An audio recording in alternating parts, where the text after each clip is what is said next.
I discovered my wife's secret life through her anonymous mental health podcast.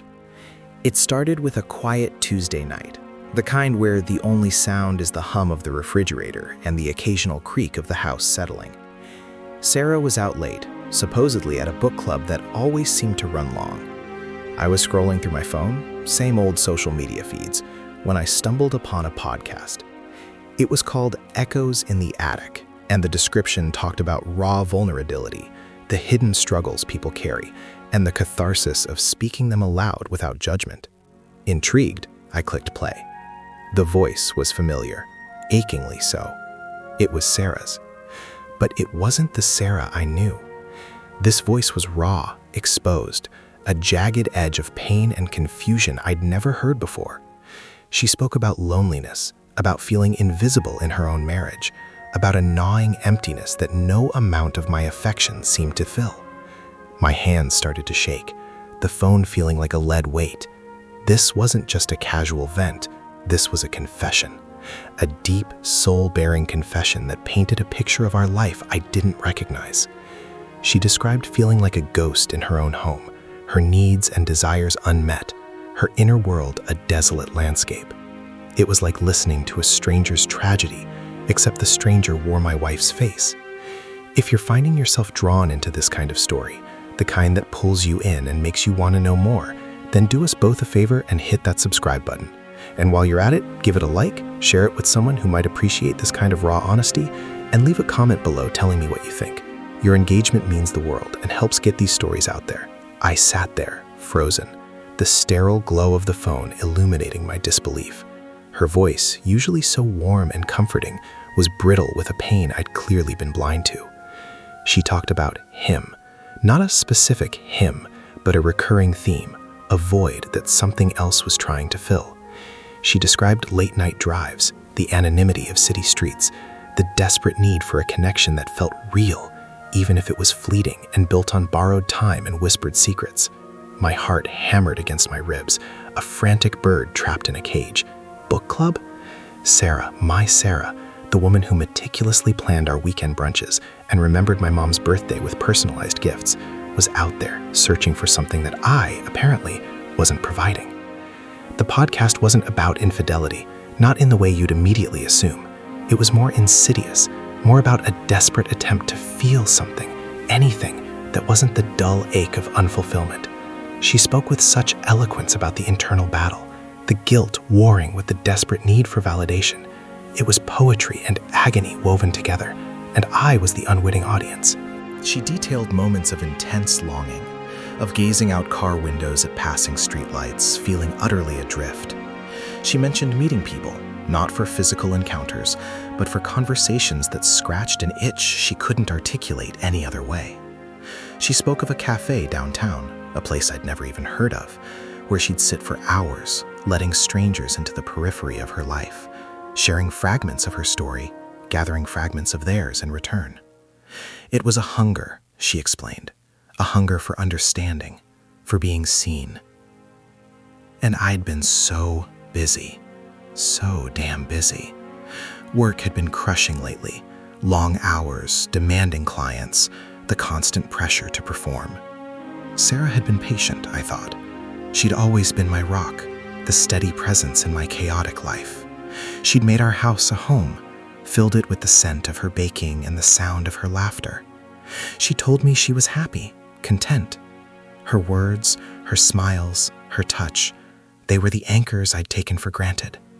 I'd assumed our life was solid, a well-built ship sailing on calm waters. But listening to this podcast, it was like I was seeing cracks in the hull, a slow leak I'd never noticed. She talked about the shame, too, the crushing weight of knowing she was building this secret world, this emotional labyrinth, while maintaining the facade of our perfect life. She described the anxiety of checking her phone, the fear of a stray text, a forgotten receipt. But then, in the same breath, she'd confess to the thrill of it, the rush of adrenaline that came with stepping outside the lines, with reclaiming a part of herself she felt had been lost. She called it her escape hatch, her way of breathing when the air in her own life felt suffocating. I'd never felt suffocated. I'd felt loved, cherished. Was I that oblivious? Was my perception so skewed? The details she shared were maddeningly vague, yet acutely specific in their emotional resonance. She spoke of a particular park bench under a weeping willow, where she'd had a conversation that changed her perspective. She mentioned the smell of rain on hot asphalt, a scent that triggered a memory of a longing she couldn't quite place. She described the color of a stranger's eyes, the way they held a familiar sadness, and how that connection, however brief, had felt like a lifeline. My mind raced, trying to piece together these fragments. Had she been doing this for months? Years? The thought sent a wave of nausea through me. Every shared meal, every late-night conversation, every intimate moment, were they all a lie? Or were they just one part of a much larger, more complicated truth? She spoke about the isolation she felt even when I was right there, beside her. "It's like being in a crowded room and feeling utterly alone," she'd said, her voice barely a whisper. "The silence between us, it's deafening sometimes, and I crave sound, any sound, to fill it." I remember one night, just a few weeks ago, we were watching a movie, something light and mindless. She'd been quiet, staring at the screen, but her gaze seemed distant, unfocused. I'd put my arm around her, pulled her closer, and she leaned into me, but it felt different, mechanical, like an ingrained response, not a genuine expression of comfort or affection. At the time, I'd dismissed it. She was tired, I thought. Stress from work, maybe. I'd attributed it to the pressures of our busy lives, the mundane fatigue that settles in after a long day. But now, listening to her words, I realized that different was the key. It wasn't just fatigue, it was a profound disconnection. A chasm had opened between us, and I had been too self-absorbed, too complacent to see it. She even described the fear of me finding out, the dread of my disappointment, my anger. She talked about the internal monologue, the constant bargaining, the rationalizations she told herself to keep going, to keep living this double life. "He deserves better," she'd confessed. "He deserves someone who can give him what he needs, and I'm not that person anymore." The words landed like blows. He deserves better. That was me. And she was out there, searching for something she felt she couldn't find with me. The podcast went silent, leaving a ringing in my ears that was louder than any sound. My phone screen went black, reflecting my own ashen face. I felt a cold dread spread through me, a suffocating paralysis. This wasn't a rumor, a suspicion, a gut feeling. This was her own voice, her own raw confession, laid bare for the world. And now, for me. The sheer vulnerability of it all was staggering. She had chosen this platform, this anonymity, to articulate the pain that had festered beneath the surface of our marriage for God knows how long. And I, her husband, had been oblivious.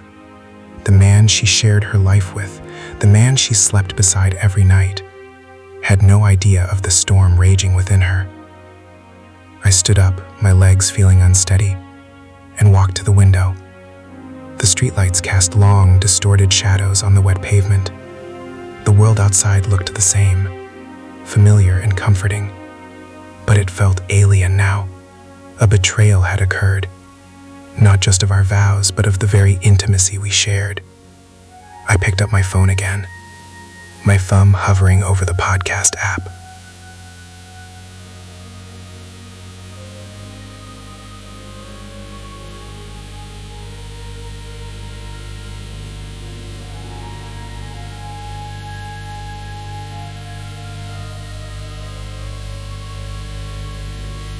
What about the damage?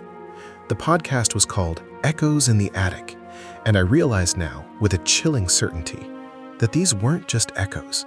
These were cries for help, for attention, for a connection that had somehow been severed. And I, the one person who should have been attuned to every whisper, had been deaf. I thought about the last time we'd been intimate. It had been a few nights ago. She'd been distant, her mind clearly elsewhere. I'd tried to engage her, to bring her back to me, but she'd offered a polite, almost perfunctory response.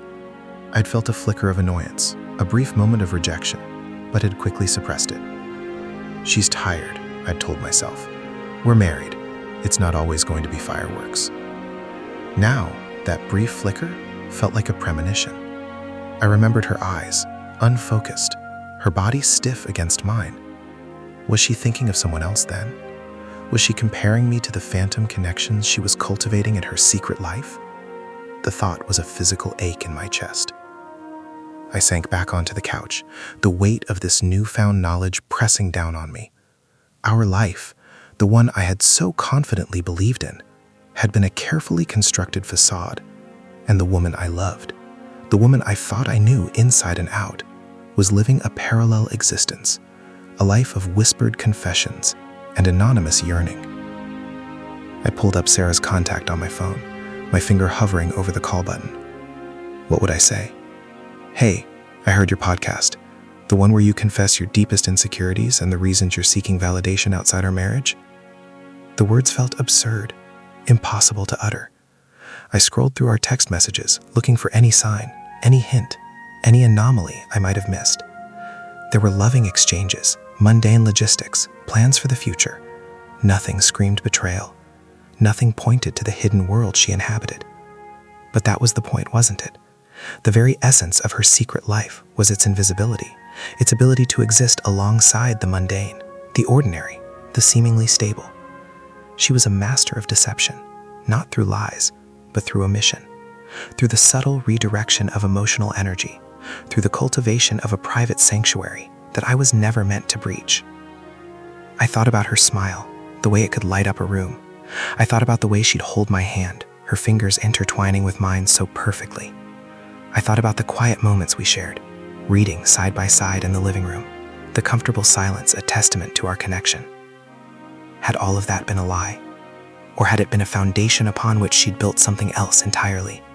The ambiguity was the most agonizing part. It wasn't a clear-cut case of infidelity, at least not yet. It was something more nuanced, more soul-shattering. It was the realization that the person I loved most in the world was struggling with a profound unhappiness that I had somehow failed to address, or even recognize. She was reaching out, desperately, for something she couldn't find with me, and I had been too busy, too self-assured, too blind to notice. The podcast was her cry into the void, her anonymous plea for understanding, and I, by a twist of fate, had become her unwilling confidant. The silence in the apartment was deafening now, filled with the phantom echo of her voice, the phantom weight of her secrets. I knew I couldn't ignore this. This was a Pandora's box I had inadvertently opened, and the contents were threatening to consume everything I thought I knew about my life, my marriage, and the woman I loved. The night was still young, but for me, it had already taken a turn into a darkness I was utterly unprepared for. The question wasn't just what she was doing, but why. And the answer, I suspected, was going to be more painful than I could possibly imagine.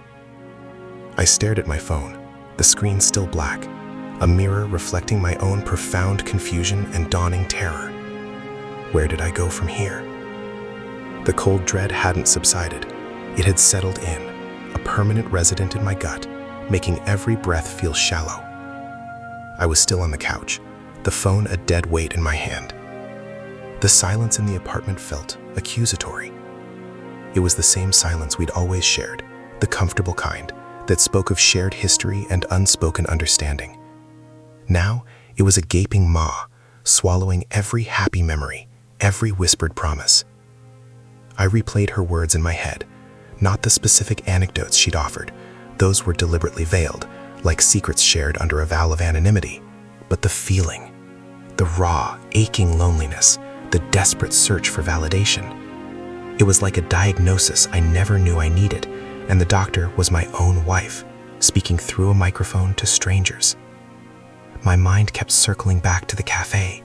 She'd mentioned it several times, a specific one downtown, a place I'd never even noticed.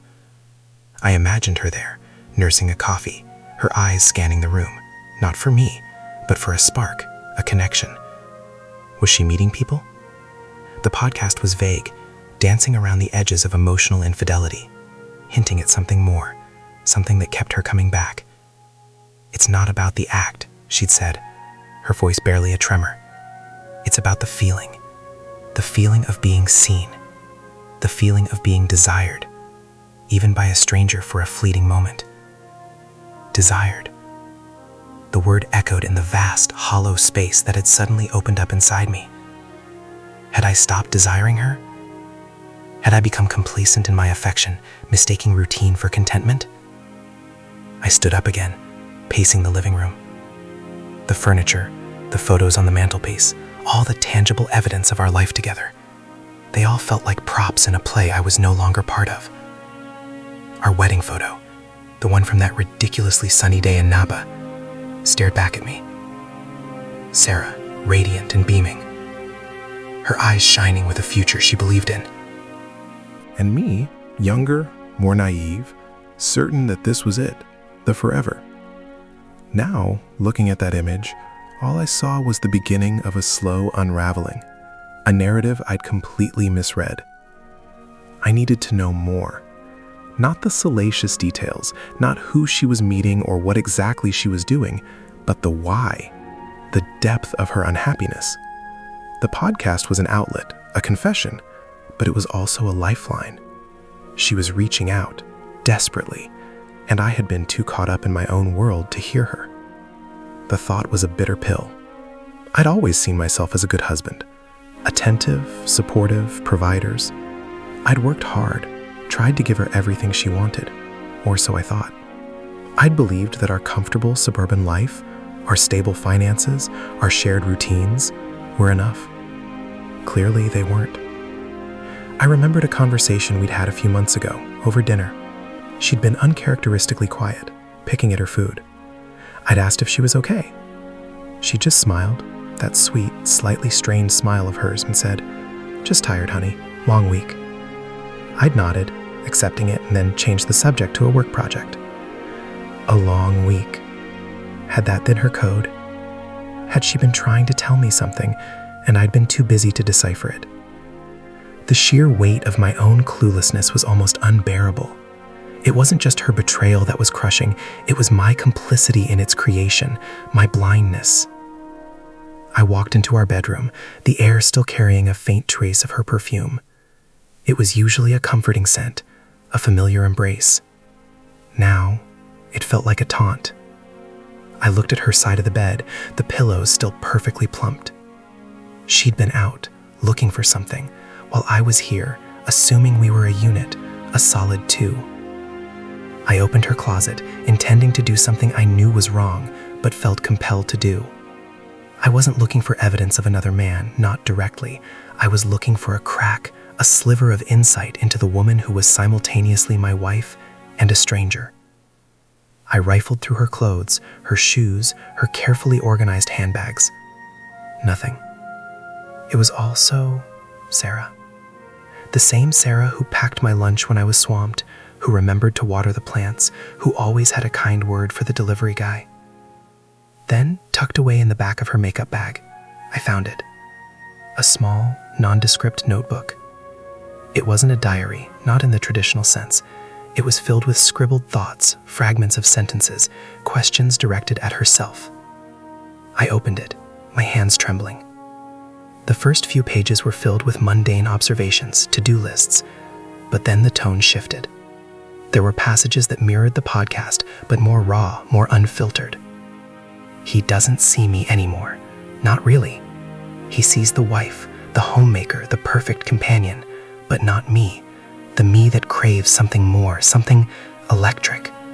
Something that makes me feel alive again, not just present. Another entry. It's the conversations, just talking. To someone who listens, who doesn't have expectations, who doesn't assume they know my thoughts, I feel like I'm suffocating in our quiet perfection. I need noise. I need chaos. I need to feel something, anything that isn't just beige. Beige. That was how she felt our life. Beige. And I, the architect of that beige existence, was reeling. The notebook also contained coded references, not names, but descriptions. The bard for someone who spoke beautifully, the listener for someone who offered quiet understanding, the spark for someone who ignited a forgotten passion. It was a secret lexicon, a language of her hidden desires. My heart sank with each passing word. This wasn't a fleeting indiscretion. This was a systematic, conscious effort to fill a void I had created and then ignored. There was one entry that made my blood run cold. It was dated just a few weeks ago, the same week as that quiet dinner I'd mentioned. He asked if I was okay. I said yes. I lied. He wouldn't understand. He'd be hurt. Or worse, he'd try to fix it. And this isn't something that can be fixed with a gesture or a new gift. This is deeper. This is a different path. I think I'm scared of myself, scared of how much I want this, scared of what I might do, scared of losing him, but even more scared of losing myself if I don't find this. Losing him. That was me. But the line about being scared of losing herself, that was the most chilling. She felt like she was disappearing into our marriage, into the role she played. And her search, her anonymous connections, were her desperate attempt to hold on to some fragment of who she was before she became us. I closed the notebook, my hands slick with sweat. The truth was far more complex and far more painful than I had imagined. It wasn't just about a physical affair. It was about a fundamental disconnect, a failure on my part to nurture her spirit, her individuality, her unmet needs. I'd been so focused on being a good provider, a stable partner, that I'd forgotten to be an engaged lover, a curious observer of her inner world. I walked back into the living room, the notebook clutched in my hand. The silence was no longer just uncomfortable. It was a chasm of unspoken pain. I looked at the door, the one that led to the outside world, the world where Sarah was presumably living her double life. I wanted to confront her, to demand answers, to scream until the walls shook. But what would I say? I found your notebook, Sarah, and your podcast. You're unhappy. You're looking for electric and noise and spark. The words felt inadequate, pathetic. I found myself drawn to the kitchen, the sterile white cabinets, a stark contrast to the turmoil raging inside me. I grabbed a bottle of water, my hand shaking as I unscrewed the cap. I took a long, deep gulp, the cold liquid doing little to quench the fire in my throat. I thought about the podcast again, echoes in the attic. She'd poured her heart out, her deepest fears and desires into that digital void. And I, her husband, had stumbled upon it like a voyeuristic intruder. The irony was almost unbearable.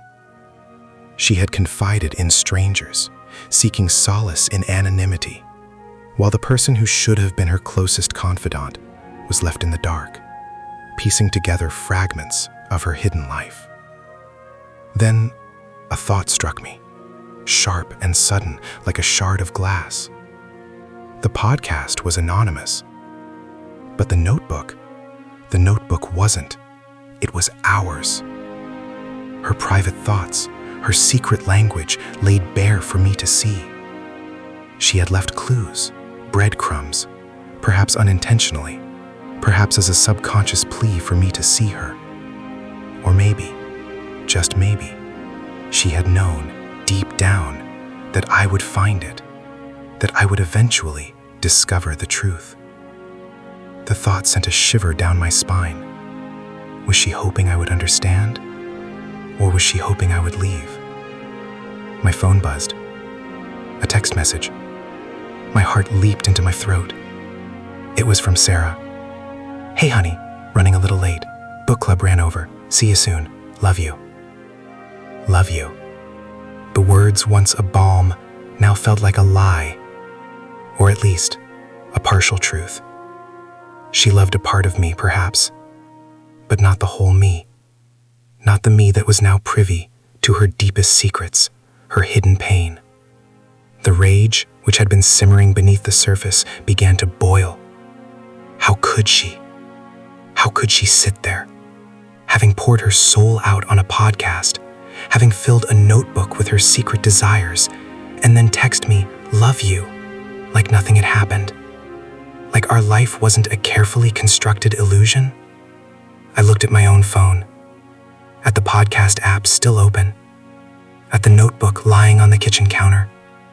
I had the evidence. I had her words. I had the raw, unadulterated truth.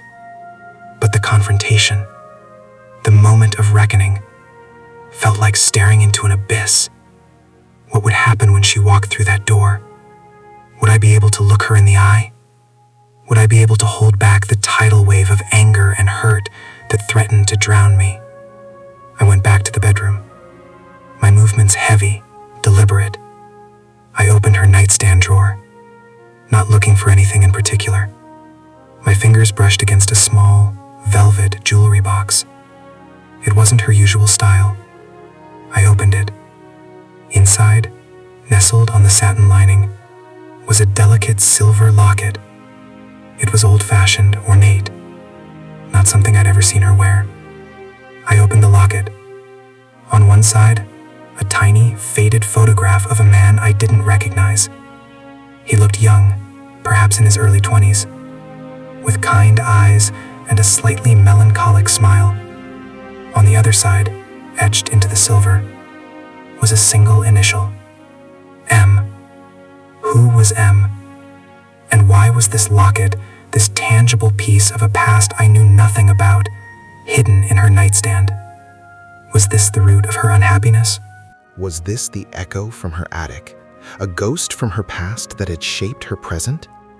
The question hung in the air, heavy with unspoken history, leaving me more lost and disoriented than ever before.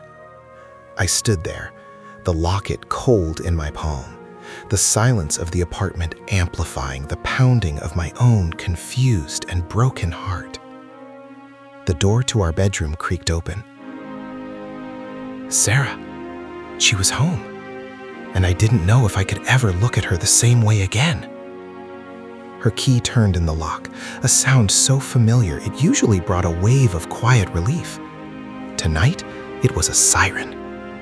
I heard her footsteps in the hall, the gentle thud of her bag being placed on the floor. I stayed frozen in the bedroom doorway, the locket a cold, foreign weight in my palm, my knuckles white. I could hear her humming, a low, tuneless sound that was utterly at odds with the storm raging inside me. She always hummed when she was relaxed, or when she was trying to be. She walked into the living room, and I heard the rustle of her coat being removed. Then silence. I knew she'd stop in the kitchen, probably get a glass of water, maybe check the mail. The routine was etched into my bones, but tonight, the routine was a minefield. I gripped the locket tighter, the edges digging into my skin. My gaze drifted to our wedding photo on the mantelpiece again. Sarah, beaming, radiant. The woman in that photo was a stranger. The woman humming in my living room was a stranger. And I was the stranger in my own home. She called out, her voice soft, laced with that familiar warmth that used to be my anger. Honey, I'm home. The sound of my name on her lips was like a physical blow. I took a breath, a ragged, shaky thing that felt like it scraped against broken glass. I had to do this. I had to face her. I walked out of the bedroom, my legs feeling like lead. She was standing by the kitchen island, facing away from me, her back to the living room, the locket glinting in my hand. She was wearing that cashmere sweater, the one I'd bought her for our anniversary last year. It was soft, dove gray, the color of quiet contentment, a color that now felt like a cruel joke. She turned, a glass of water in her hand, a soft smile on her lips. It faltered the moment she saw my face. The humming stopped abruptly. Her eyes, so clear and usually so full of life, widened, a flicker of something I couldn't quite place. Apprehension, fear, dancing in their depths. Hey, she said, her voice a little strained now. You're still up. I didn't answer immediately. I just looked at her, at the woman I'd shared a bed with for 12 years, at the woman who confided in strangers, at the woman who was, apparently, harboring secrets I couldn't even begin to fathom. The locket felt heavier now, a tangible representation of the unknown spaces between us. "Where were you, Sarah?" My voice was low, raspy, a stranger's voice emerging from my own throat. It was not the accusation I wanted, not the thunderclap I'd rehearsed in my head. It was just a question, a desperate plea for an explanation. Her smile tightened, a fragile thing threatening to break. "Book club, I told you, it ran late." She took a sip of water, her eyes flicking away from mine, then back, as if measuring my reaction, searching for an opening, or perhaps a trap. I took a step closer, the locket still in my hand, now visible between my thumb and forefinger. "Book club," I repeated, the words tasting like ash. "Did you talk about the book, Sarah?" She blinked, her brow furrowing slightly. "Of course, that's what book club is." A nervous laugh escaped her, a sound that grated on my already frayed nerves. "Why are you asking like that? Everything okay?" I held up the locket. It swung gently from my fingers, catching the light. Her eyes fixated on it, and the color drained from her face. The faint blush that had been there moments ago vanished, leaving her skin pale and clammy. She dropped the glass. It hit the hardwood floor with a sharp crack, water and ice scattering across the room. Neither of us moved. The sound seemed to break the spell. "Where did you get that?" Her voice was barely a whisper, tight with an emotion I couldn't decipher. It wasn't guilt, not entirely. It was something deeper, more complex, a profound, heartbreaking regret. "It was in your nightstand, Sarah." My voice was steady now, the shock giving way to a chilling calm. "Hidden, tucked away. Who is M, Sarah?" Her eyes welled up instantly. Tears traced silent paths down her cheeks, but she didn't sob, didn't break down. It was a quiet, dignified unraveling. "It's old," she finally managed, her voice cracking. "From a long time ago." "Old?" I took another step, closing the distance between us. The air crackled with unspoken words, with years of deferred pain. "Older than me, Sarah? Older than us?" She shook her head, her gaze fixed on the locket, on the tiny faded photograph of the young man I didn't know. "No, not older than us. But before you." She paused, gathering herself. "Before everything." "Before everything," I echoed, the words heavy with the weight of my dawning realization. This wasn't just about the podcast. This wasn't just about her feeling unseen. This was something else, something that had been buried, waiting. The echoes in the attic. Is that what this is, Sarah? Ghosts from your past reaching out? Her shoulders slumped, a gesture of utter defeat. She finally looked at me, her eyes raw and brimming with unshed tears. "I never meant for you to find it," she whispered. "Never. It was a reminder of a part of myself I thought I'd lost, of a time when I felt things so acutely." "Felt things," I snapped, the calm fracturing. The betrayal was no longer just hers. It was also a betrayal of the life we'd built, the vows we'd made. "You felt things with him, this M." She flinched, but held my gaze. "It wasn't like that," she said, her voice gaining a desperate strength. "Not the way you're thinking. It was young love, pure, intense. But it ended. It had to end. And then I met you." She gestured vaguely between us. "And you were safe. You were kind. You were everything I thought I wanted. Everything I thought I should want." "Should want?" The words ripped from my chest. "So I wasn't what you wanted, Sarah. I was just what you thought you were supposed to have?" Her tears finally spilled over, hot and unrestrained. "Don't say that. That's not fair. I love you. I do love you. I love the life we built. I love the comfort, the stability, but somewhere along the way, I lost myself. I became so good at being your Sarah, the wife, the perfect companion, that I forgot who I was. And that feeling, that hollowness, it started to creep in. And then I heard people talking, sharing their stories, and I thought, maybe there's still a part of me that can feel like that again. Not with anyone, not for that but just to feel alive, to feel seen by someone other than the person who already knows every inch of me. So you looked for it online? My voice was tight with a rising tide of anger and hurt. You poured your heart out to strangers? You found your spark in a cafe downtown, listening to someone tell you how beautiful you were, how alive you made them feel? She bowed her head, her shoulders shaking. It wasn't about that. Not at first. It was about the connection, the feeling of being understood, of being wanted, not just as a wife, but as a woman, as a person. And yes, her voice dropped to a ragged whisper, yes, there was the spark. And yes, there were moments, fleeting moments, where I felt that intensity again, that feeling of being truly alive. I stepped back, the locket still in my hand, the weight of it now unbearable. The man in the photograph, the initial M, the podcast, her secret notebook, it all coalesced into a devastating portrait of a life I hadn't truly seen, a woman I hadn't truly known. And what about the listener? I asked, my voice dangerously quiet. The bard, were they just as important? Did they make you feel electric? She choked back a sob. They listened. They heard me, without judgment, without expectation.